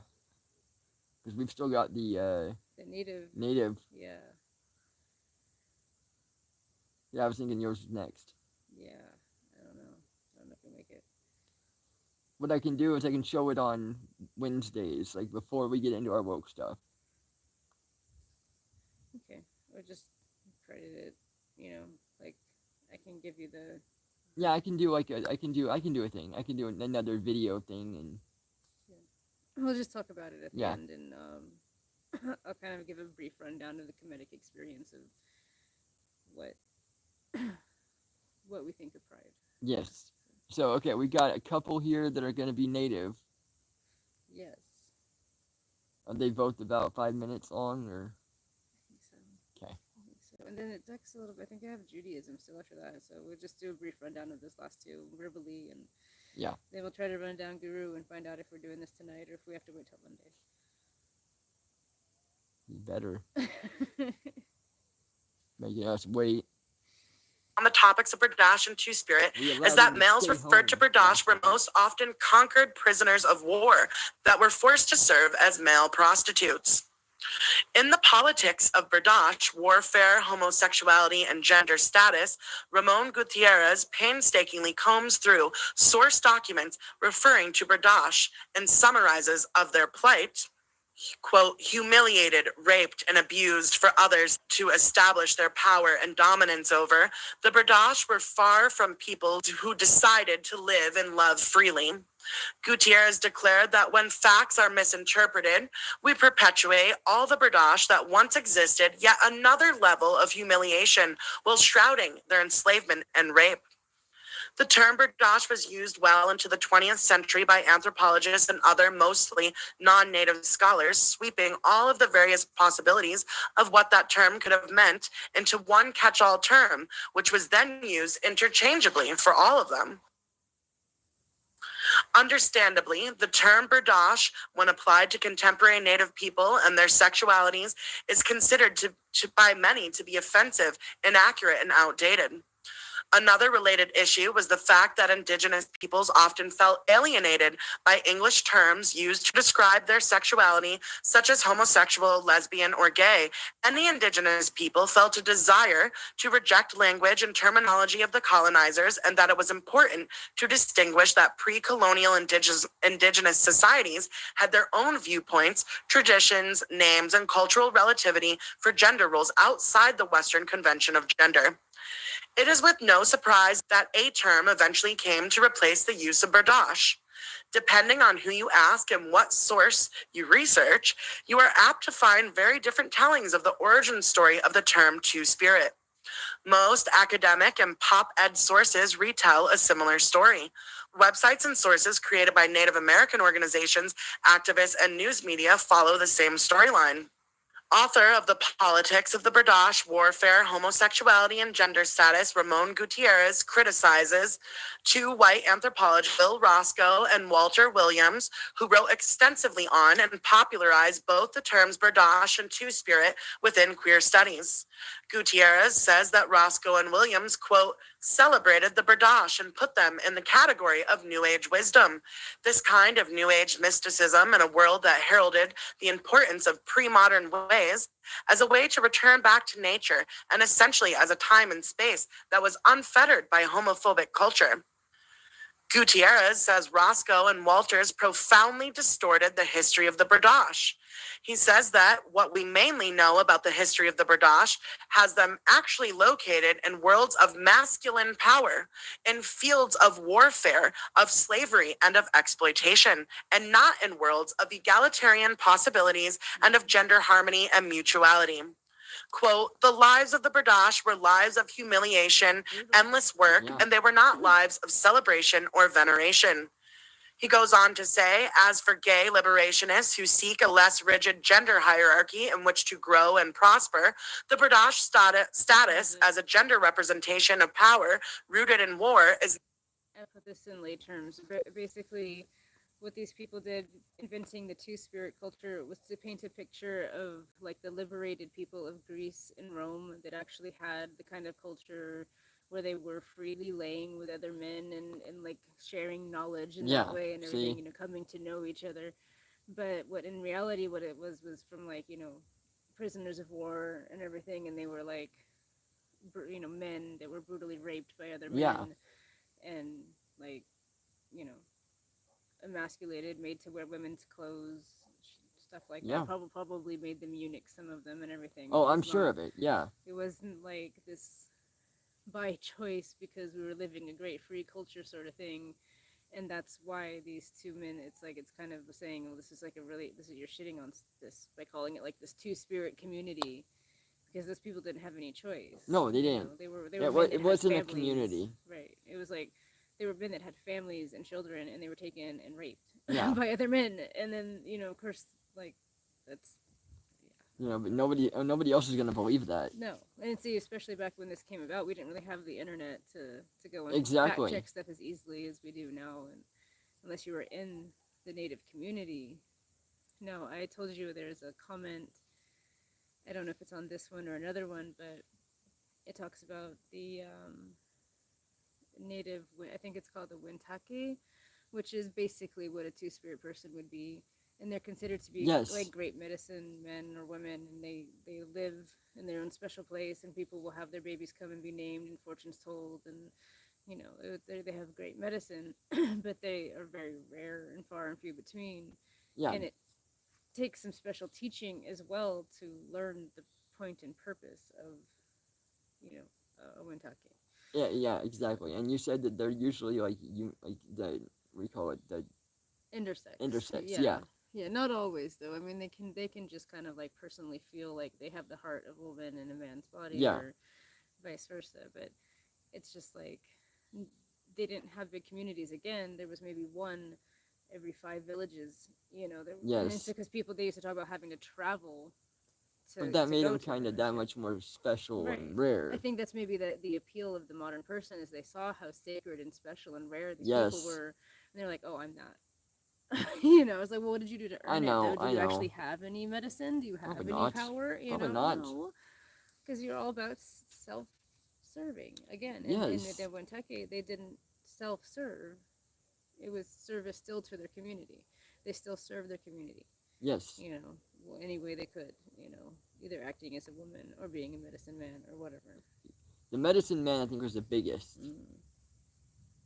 But, because they, that way they just made the medicine, they got the people what they needed. They were great counselors. Yes. Yeah. But it is certainly not this two-spirit crap that you have now. You might as well just skip this one. Okay. Because it goes into more anthropologic thing. It's interesting. And one of these days, all of our old people will be gone, and it's sad. Okay, this is a 12-minute one. Okay, we'll probably skip that one too. We'll have to come back around to this, but he's just talking about how it's the same thing. But this is what I was talking about. Okay. This is a all-inclusive two-spirit powwow that is not very inclusive to other straight natives. Yeah. So the natives in the comments on this one we're talking about, they're like, okay, the powwow again is something that you're supposed to express thanks to the creator. Yes. And a celebration of community, of blood as a whole, not your identity as a whatever. Yeah. Again, it's like that really bugs them that it makes it all about the individual person's self and not about their community or their blood or their history or the earth or the creator. It's happening in every community. All right, so let's get into this and see what there's to say on this. Colorful and inclusive. That's how attendees here described this two-spirit powwow. The Phoenix Indian Center and South Mountain Community College co-sponsored this event. It is one of a handful of powwows made specifically for two-spirit relatives. Hundreds attended, and dancers traveled from far and near to support and represent their culture and pride. My name is John Snyder, and my pronouns are they, them. I am a two-spirit dancer, and I'm here at the powwow just to celebrate and dance with everybody. This powwow is so unique because it's a two-spirit run event. So that is, for our community, two-spirit is the umbrella term or the inclusive term for our 2S LGBTQIA community. So this is a community event, open to the public, and a chance for us to dance, in our best. Adrian Stevens is a grass dancer. He says he is grateful for this event because it offers a rare opportunity and safe space. So identifying as two-spirit is really important because it's specific to Indigenous and Native American communities. I like to tell people that two-spirit belongs to those communities because we are about moving within spiritual spaces that are both gender fluid. So feminine, masculine. I am able to operate in spiritual settings in both of those spaces and perform duties that are assigned to feminine or masculine signs. Indigenous drag queen Navajo emceed the event. I'm here to represent not only being Navajo, but being a two-spirit person. I feel that whether I'm dressed in drag or dressed as a boy, I feel that I am the entity of both genders. I've always known that I was gay. I've always known that I was something special. And it was my grandma that would always keep me safe and always keep me together. But I never understood that, what that meant. I just thought, I'm a special person. In Phoenix, Arizona, Ripley Simone Kennebrew, ICT News. Yeah, so it's everywhere. Wow. What if you attempted to celebrate Pride in an area ruled by terrorists? Super short. Yeah, this one's good too. But So, yeah, that one was just sad. I know, isn't that crazy?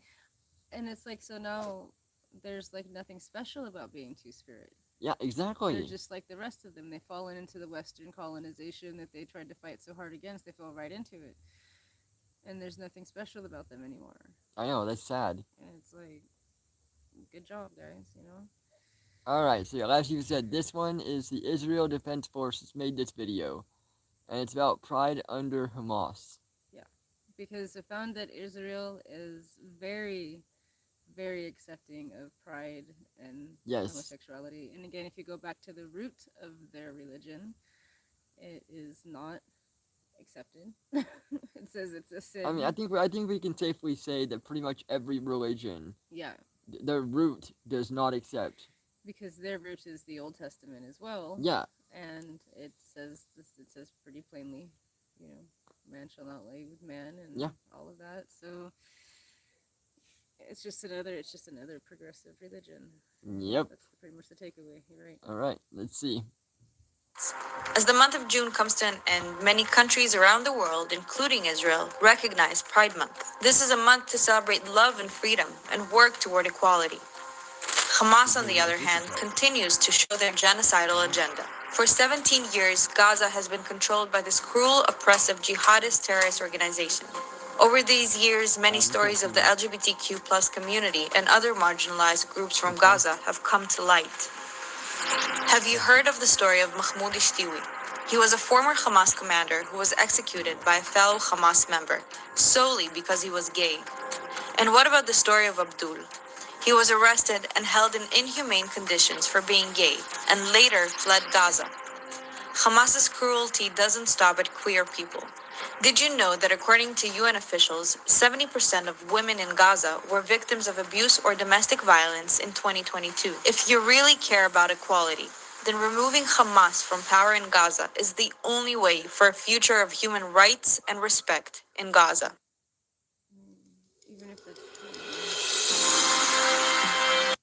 Even if that's true, Yeah. Why use that as your political springboard? Yeah, they shouldn't. I mean. So it's like that's definitely the problem that the Arab people have. A lot of the Middle Eastern countries. I think that Israel is like the only one that is accepting of. I think so. Yes. That. So they're kind of like this little blight on their perfect little area there, so that's part of the problem. I mean, all the rest have, major problems with them. Yeah, they won't even put pride displays up or entertain the idea of a rainbow, put you in jail for it, We saw the protest. Yeah. The what was it, the Hamas protest or whatever, or Israel protest, to where they were talking about, oh yeah, you guys have your, support for Palestine, clear support for Palestine. Uh-huh.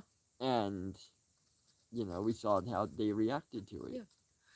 And the ones that are like having support for Gaza, they don't want it. They don't want that support at all. They don't even want to be associated with it. No, they don't. It's like they flat out said it's like, it's against our religion. We cannot. Yeah. It was funny. It was like, I think the guy said, it's like, we support of all kinds except that. Yeah, he did. That's pretty much what he said. Yes. So yeah. All right, now this one's yours. This is fine. We have about 20 minutes. All right, well, we can at least try to get through what we can of it. Yeah. Because we're waiting for... So, yeah, this is just the comedic perspective, and it's like it's going to pretty much align with all of the rest. Even going way back, there's a story about Set and Horus. And, I can give you the really graphic version, but this is a pretty good just, recap of it.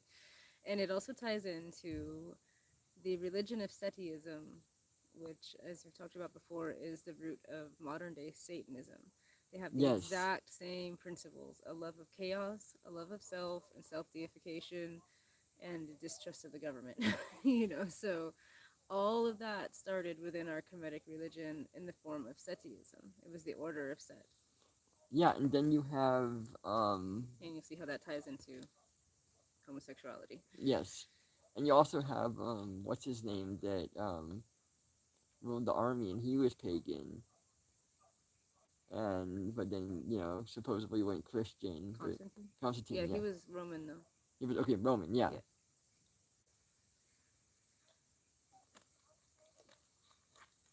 So, alright, ready? Yeah, this is supposed to be our religion.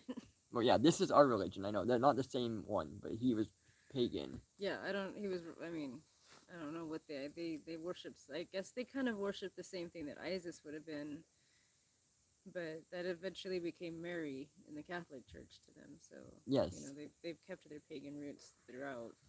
They're just sneaky about it. Yeah. But yeah, this is the Kemetic version, and I wanted to wrap that up because we've looked at every other major religion perspective, and now you're getting into what they call modern Kemetism is called neo-paganism, which means new paganism. And I take great offense to that because the rules and the codes that I follow go back to the desert peoples before the city, the ones that wrote stuff down and Yes. stuffed them into clay pots along the way, and like you had to write it down, Yeah, and you so those did. very first scriptures coincide a lot with the biblical teachings and everything too. Yeah, like so, the Ezekiel. yeah, and no, Enoch. Enoch, yes. Enoch, yeah, definitely Enoch. Enoch, that one, that is the same story in our religion, about somebody that worked closely with Thoth, and they called him the Yes. Sa warrior. And they say that he was even responsible for designing the pyramids and whatever their purpose was. And it's still translated as Enoch. Yeah. So it's like it's the same person. And I think the timelines align. I'm not sure, but it's the same story. There's a story of a man who builds giant reed raft, Yes. to put his animals and his family on it because of a great flood. Yes. So those are our stories, and you find them in the Bible too. Yeah, they're in a lot of the same religions. Yeah. Like they're in most of the major ones. Yeah. You'll find the same types of things. Big floods. Yes. A being that comes and tells you what to do, how to act righteously, why you need to be that way. You know? Yes. But yeah, I take great offense to Kemetism being called neo-paganism, because Well, of course, because it's not. the way we follow it is, again, very orthodox in comparison to the progressive way it's become. Yes. Because now you'll see there'll be like, well, you'll see. Go ahead.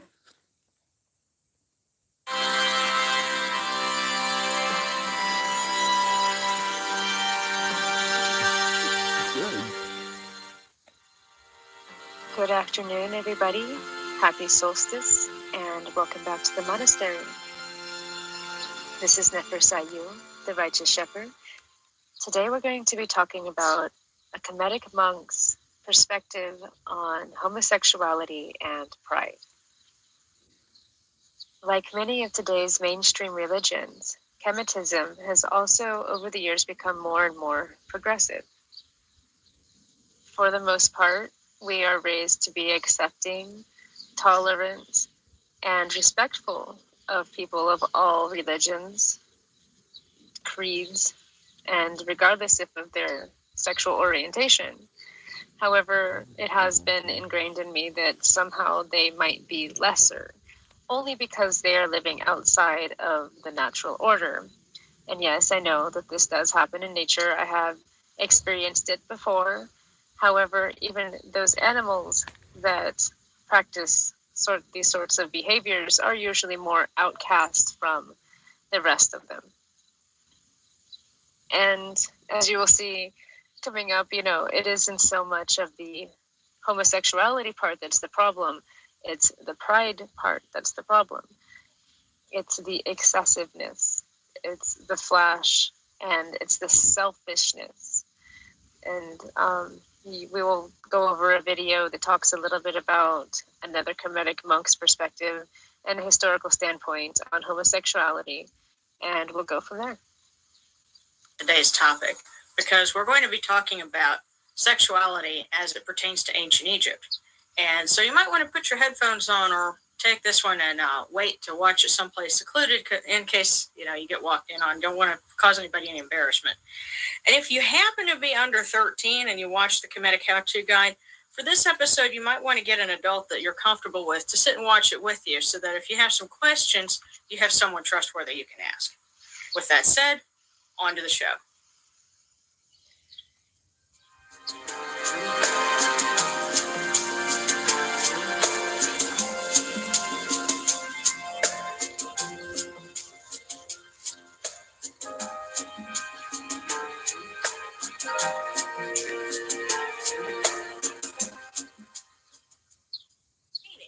Hello, and welcome to the Kemetic How-To Guide for Egyptian pagan and Kemetic practitioners.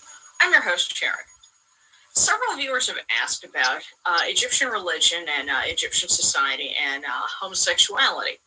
And this is a very complex topic, but it's definitely one that's worth exploring. So let me give you a little bit of historical background and we can kind of work from there. A great reference on this topic is the book Private Life in New Kingdom Egypt by Lynn Maskell.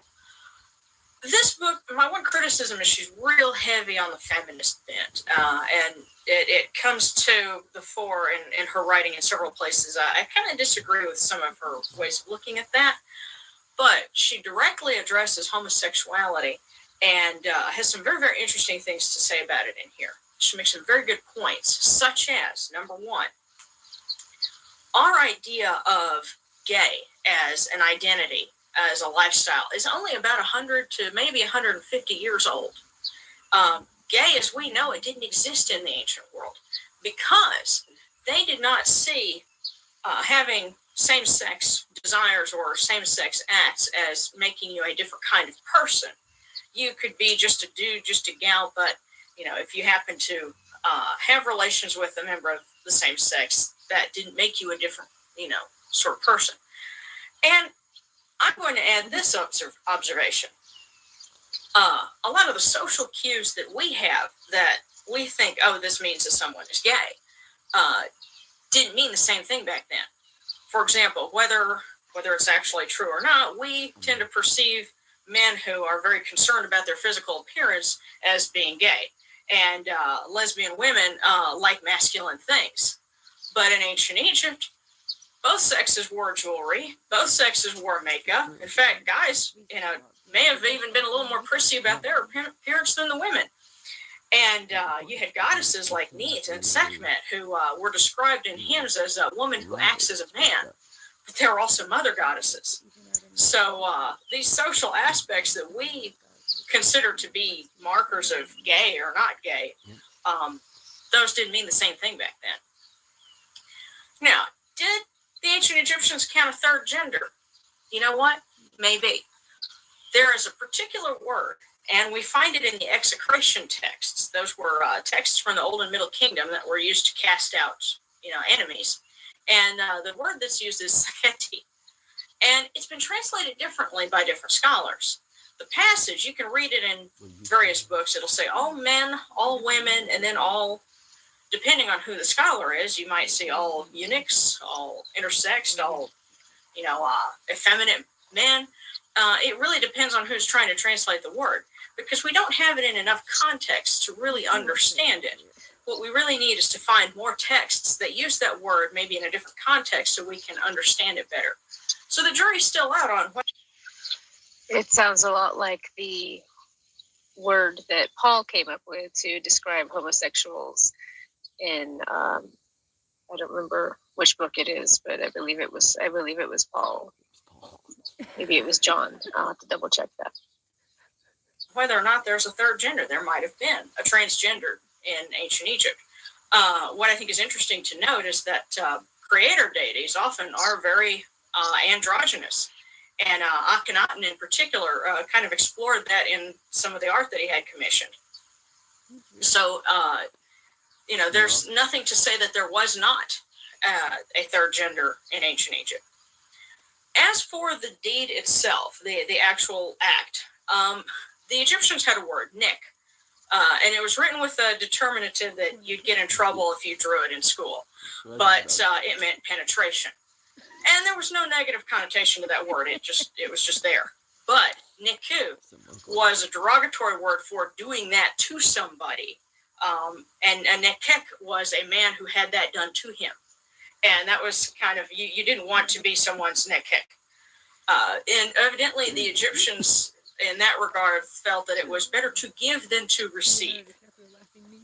But did the ancient Egyptians have same-sex relations? Well, of course they did. They were human. And in fact, there's a Middle Kingdom story describing none other than King Neferkara going to the house of his unmarried general Sassanet. And the story says, after His Majesty did what he desired with him, he returned to his place. Now, what do you think they were doing late at night? And of course, let's not forget the contendings of Horus and Set, where Set tries to make Horus, his poor nephew, his nekek. Horus didn't enjoy it, but in one version of the story, it said that Set found it sweet to his heart. So obviously, he, enjoyed that, doing that sort of thing. Okay, yes, Set would enjoy doing that sort of thing. I have a little side note about Set and the cult of Set. Setiism or Setianism is the root of modern Satanism. it doesn't really glorify a deity, but it tries to promote self-deification, self-love, self-respect, all of the sorts of things that you hear about today's modern day prideful people. They had a tendency to be arrogant, and they had a tendency to be proud. They were almost akin to being atheists, but yeah, Satanism found its root here. True Satanism, Setianism. And yeah, look up the two different things and tell me that it doesn't sound the same. Satanism, Setianism, deification of self, glorifying self, a worship of chaos, live for the now, live for materialism. So of course Set would find this sweet to taste and sweet to his heart, because he is the root of Satan. And what is Satan about? Confusion and lies, darkness, deceit, disorder, something being outside of the norm, something that is chaotic. Makes sense. So, with those kinds of examples, and also references from the wisdom texts, how did the ancient Egyptians think about same-sex relations? They seem kind of ambivalent, because in the instructions of Ptahhotep, he advises against, and the book talks about this. He advises against having intercourse with the word used, the way it's translated, is a man boy or a woman boy. The wording, there's probably some meaning there that we're not entirely sure. In today's day and age, they would call them femboys or demi-boys or demi-girls, something that is like an effeminate young male, usually. So that's what they're trying to say. But he advised against doing it, and it seems to me, at least, comparing that, don't have sex with an effeminate boy, and also one of the negative confessions in certain versions is I have not had sex with a boy. My question is the objection because it's someone of the same sex, or because it's a child? It sounds to me that to them it was more concerned about doing it with a young man who might have been under the age. They didn't have an age of consent, but maybe an age where he could think for himself. I don't know, but they did not have the kind of vehement religious objection to homosexuality that we have today, and part of that's because they didn't see a person who did that as they're gay, they're not straight. In ancient Egypt, people didn't worry about, in the words of comedian Ralphie May, getting the gay, which people are afraid of doing now. They didn't have that kind of hang up. And the thing that people always seem to forget about ancient Egypt and this liberal way of thinking in society and not taking that seriously is the fact that that civilization eventually fell because of that immorality. It's not around. Some of our teachings are around and some of the texts are around, but the civilization itself did not last. And I can't help but think it's because they had such a loose outlook on such things.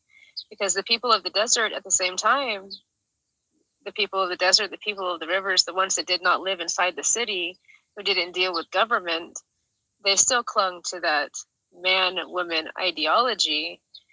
And yeah, we might accept and respect these sorts of people, but they would always be lesser because they are violating the natural order of what was intended.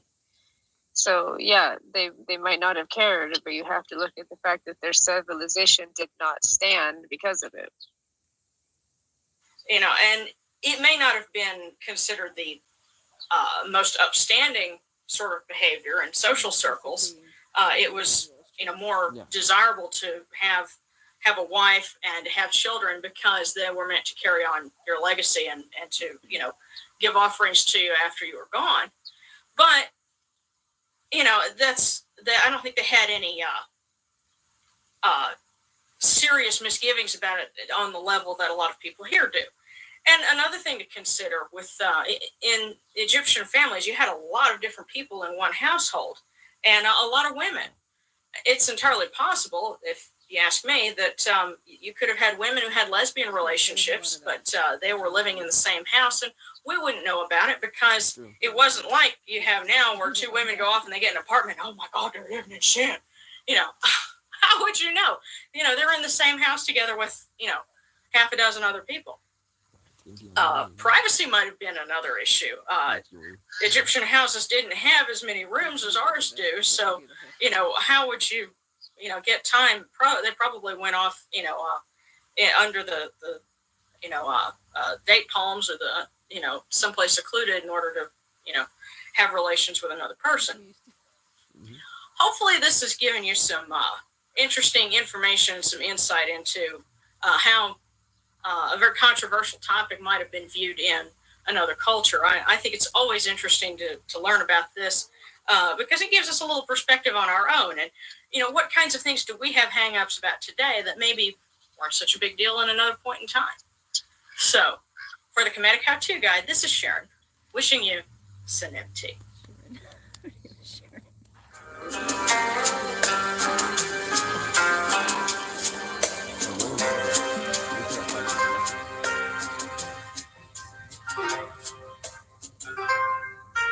Have to give our tribal perspective. So as you can see, there was not really a lot of distinction of homosexuality in the ancient kingdoms. Now, I will say that, as my people have always said, there's the religion of the city, and then there's the rest of us. The people that lived in the desert, in the wilds, along the rivers, all of them, they were not really associated with city life. And, you know, the city's always been progressive. The city's always pushed limits. The city's always been excessive. It's always been a sign of that. So the people and the tribes that avoided that as much as possible and just lived their rural farming lives, they were going to cling harder to traditions that had been passed down to them over thousands of years, even by that point. Because these were lessons to come from people who had struggled, who had overcome adversity, and who had seen some things.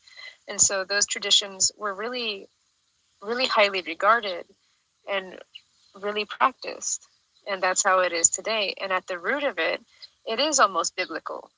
It's like the Bible coincides and is truthful on these matters. And they say that, you know, a man should not lay with another man. A woman should not lay with a farm animal or any other kind of animal, or there should not be any sort of adultery. Anything that's outside of God's will, anything that's outside of the natural order that takes you away from normal procreation. Even one of Mott's 42 negative confessions states, I have not shied away from normal procreation. So that kind of, you know, homosexuality does take you outside of normal procreation. And like I said before, it isn't so much the homosexuality part, it's the pride part, the pride in self. As I said before, Setianism, the root of Satanism today, is all about self-worship, self-deification, elevating oneself to be a god. Whereas the rest of us strive to live within God's will and within God's means, and to serve something higher than ourselves, to selflessly serve. And that's the same with, I think, Christians as well. They say, you know, you have to pretty much abandon yourself, your love of self, in order to follow Christ's ways. It was much of the same for the old tribes of Kemet. So I hope that this video has been informational and gives you a different perspective from a different religion. I know that everybody knows the Christian perspective on this, and everybody pretty much knows the Muslim perspective on this. Well, this is the Kemetic perspective on this, at least from this tribe and the beliefs that we hold to, which idealize mostly the 42 negative confessions of Mott, the text of Mott, which means truth. And those are the examples to live by. And homosexuality just doesn't fit in with that. The main sin is pride. Homosexuality is a byproduct of pride. It's self-love, self-deification, putting yourself before something else, whereas the rest of us strive to put the Most High and other things above our own needs, and in return we get rewarded, and we live a really good life, free of anxiety, free of stress, just knowing a faith-based existence. And so to have pride is to have a lack of faith, and that's not what we're about. As this Kemetic tribe, we strive to live within the Autumn's balance. So that's where we're at for today. Come what may, namaste. Don't let the bastards wear you down. Have a blessed day.